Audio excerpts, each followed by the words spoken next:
अब जिस तरह से पश्चिम बंगाल विधानसभा में टीएमसी के बागी गुट ने ममता बनर्जी से उनकी पार्टी छीन ली, उसी तरह अब लोकसभा में भी अभिषेक बनर्जी से संसदीय दल के नेता की कुर्सी छीनी जा सकती है। इसकी पूरी प्लानिंग चल रही है।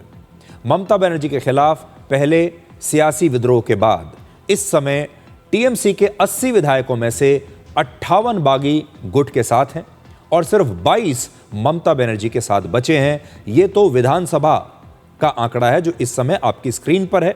80 विधायकों में से 58 निकल गए, अब सिर्फ 22 बचे हैं ममता बनर्जी के साथ। अब ममता बनर्जी के खिलाफ दूसरा विद्रोह लोकसभा में हो सकता है।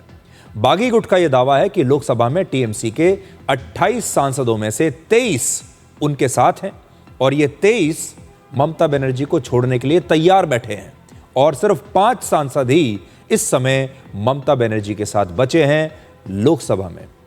इस समय अभिषेक बनर्जी लोकसभा में टीएमसी के संसदीय दल के नेता हैं और अब बागी गुट अभिषेक बनर्जी को हटाकर संसद में इस संसदीय दल का अपना नेता चुनना चाहता है, किसी और नेता को।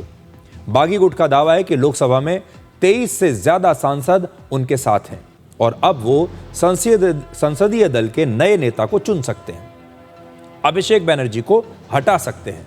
बागी गुट के मुताबिक लोकसभा में अभिषेक बनर्जी, कल्याण बनर्जी, महुआ मोइत्रा, आबू ताहिर और खलीलुर रहमान, ये 5 सांसदों को छोड़कर टीएमसी के बाकी के सभी 23 सांसद इस समय उनके साथ हैं। मतलब बस 5 सांसद ऐसे बचे हैं उनके पास जिनका नाम उस लिस्ट में शामिल नहीं है जो इस समय ममता बनर्जी के खिलाफ विद्रोह कर सकते हैं।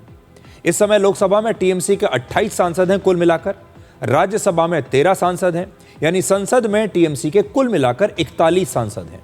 अब अगर टीएमसी के बागी गुट को अभिषेक बनर्जी को संसदीय दल के नेता के तौर पर हटाना है तो उन्हें लोकसभा में टीएमसी के 2/3 सांसदों के समर्थन की आवश्यकता होगी। बागी गुट को 28 सांसदों का 2/3 यानी 19 सांसदों के समर्थन की जरूरत पड़ेगी, जबकि बागी गुट इस आंकड़े से 4 ज्यादा यानी 23 सांसदों के समर्थन का दावा कर रहा है। यह बहुत बड़ा दावा है, लेकिन अगर यह दावा सही है तो आप समझ लीजिए कि अभिषेक बनर्जी का जाना तय है और अब यही विद्रोह आपको संसद में भी दिखाई देगा टीएमसी के खिलाफ, ममता बनर्जी के खिलाफ।